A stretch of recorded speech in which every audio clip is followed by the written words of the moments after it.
Protesters rallied in Washington today, demanding the return of an 8-year-old American boy embroiled in a messy international custody battle. It's not a battle between two countries. It's about the recognition of the pure, simple, basic human and God-given right of a parent to raise their child. David Goldman was separated from his son Sean 4 years ago when his then wife Bruna took him on vacation to her native Brazil. Hi, David.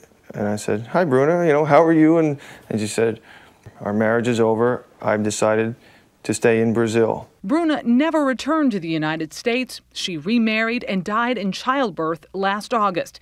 But her second husband, a Brazilian lawyer, won't give up custody of Sean.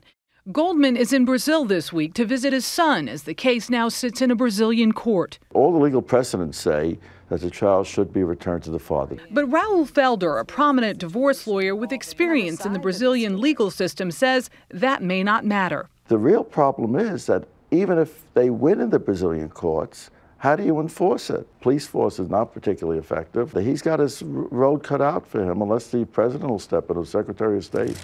Today, the White House press office said that President Obama raised the matter with Brazilian President da Silva, but gave no further details. Still, there has been diplomatic pressure elsewhere. This week, the U.S. House of Representatives unanimously urged Brazil to, quote, act with extreme urgency to return the boy to his father. And Secretary of State Hillary Clinton closed ranks behind the New Jersey father, comparing his ordeal with the case of Elian Gonzalez, a 5-month-long custody battle that sparked outrage and media frenzy in the tug-of-war between his relatives in Miami and his father in Cuba.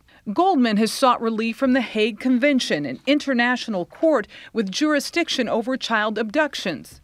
But Bruna's second husband says this is a private custody matter. In a letter appearing in a Brazilian newspaper last week, he said, quote, it was not our fault that the boy lost his links to the United States.